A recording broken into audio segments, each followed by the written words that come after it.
Alright, we're going to be talking about World of Warcraft Classic, and as these things go, I've got to lay down my bona fides. I have been playing World of Warcraft since launch. I have been playing World of Warcraft a lot since launch. I have been playing World of Warcraft a lot since launch. I have the Ivory Raptor, which involved farming up 1,000 gold within the first 6 months the game was out, and I did that in, like, 3? A few years ago, Blizzard sent me this nice little statuette commemorating 10 years of unbroken subscription to the game, which means that this is a cute little gesture from a company that made a game I really like, but also kinda yikes. I have my Brawlers Guild rewards, Mage Tower rewards, Swift Flight Form, and even the absurd Realm First Illustrious Jewel Crafter. Why did I get this? Why did I do what needed to be done to get this? Point is, yes, I have played a lot of World of Warcraft.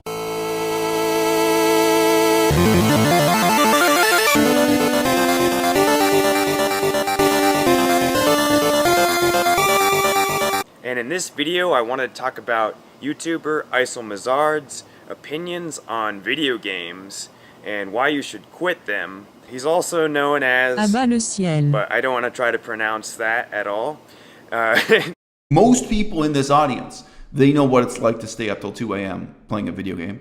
And they may know what it's like to stay up till 6 a.m. or to find their room. Like, this is common. This is widespread. Not everyone can research the cure for cancer. Not everyone can live a life as exciting as mine. I went to Cambodia and did humanitarian work. I did research. You know, my life is interesting in different ways.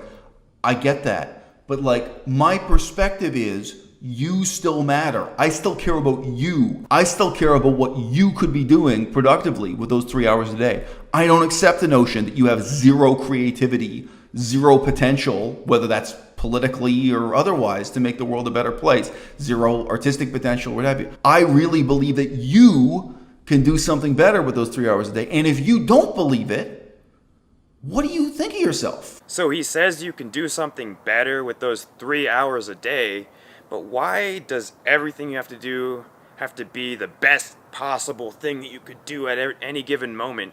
Like, the amount of stress that would put on your life and how much it would affect your health in the long term. We are not perfectionists, or we shouldn't be, because there is no perfect.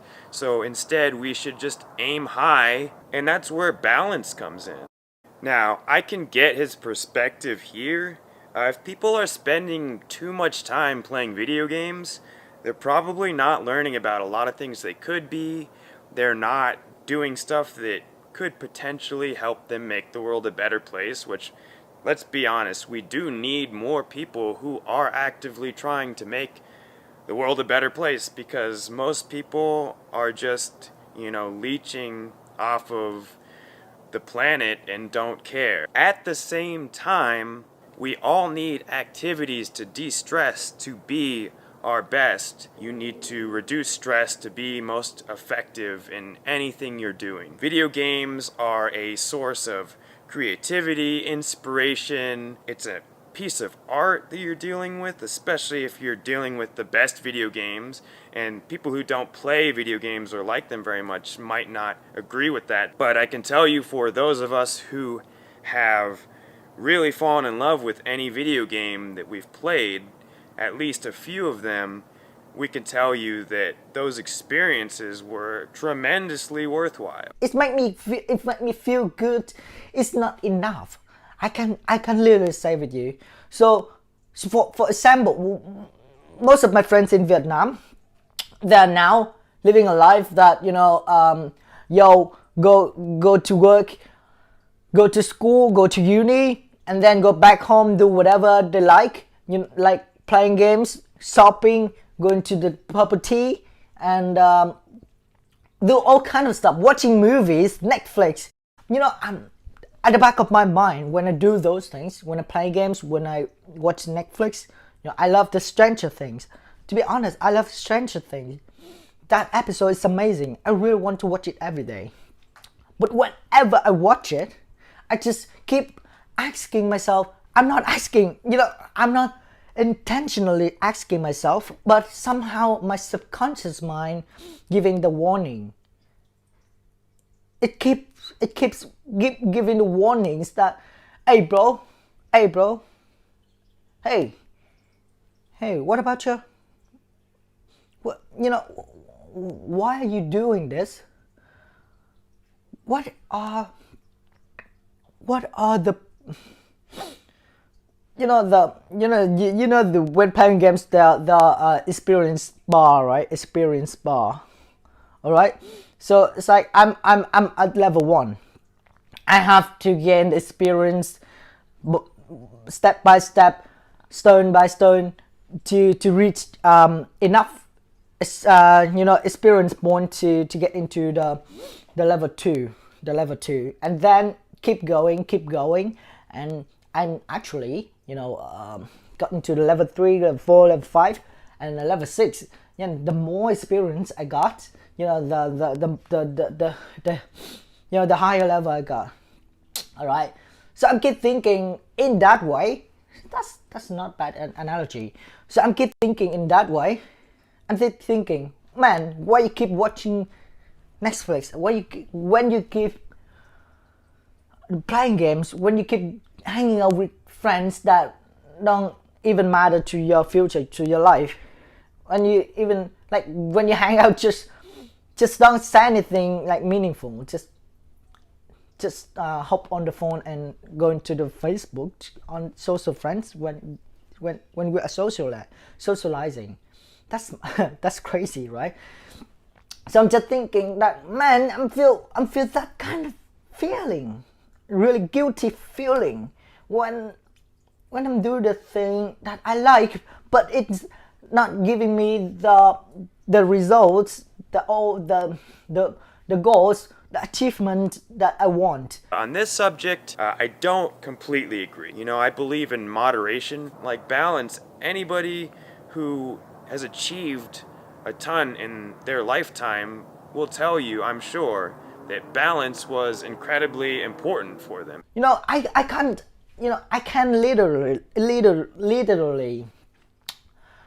play games for 5 years, watch Netflix for 5 years, and look at the result I got. Nothing. But instead of doing that, I expand my mind, because I know the only way that getting me better is to constantly, every single day, 15 minutes, 20 minutes, 45 minutes, put myself into books, put myself into the audios, put myself into talking with strangers, and go into the internet, read about the business, all kind of things, the self-development. So here we learn that apparently it's the quantity of time that makes Isel think that you should quit video games.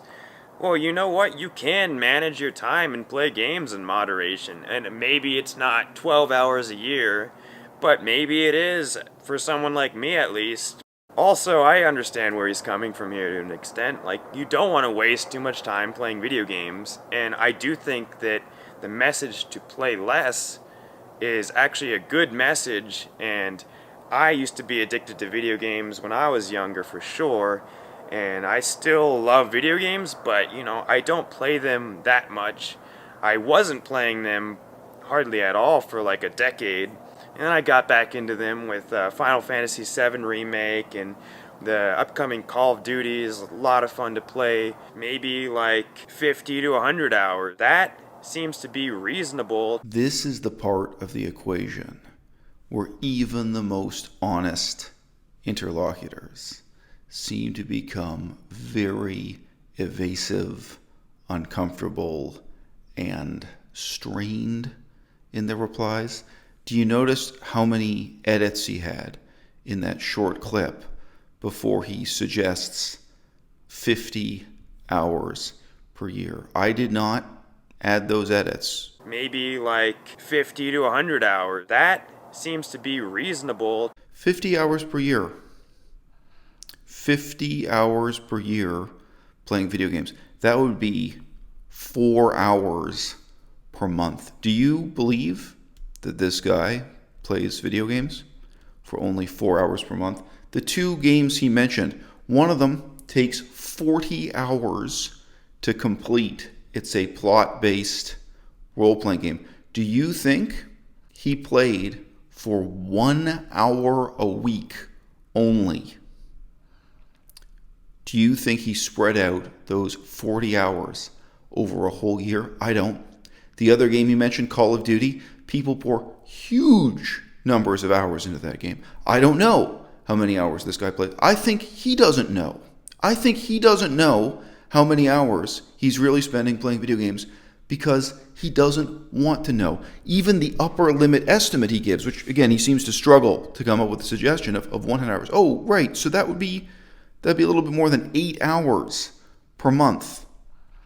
Right? There are 4 weeks in a month. Think about how much time that would be per week. Think about whether or not that's really been true of you at any stage of your life when you play video games. Think about whether or not that's true about your brothers, your cousins, your friends, your colleagues when they played video games. Was it really 8 hours a month?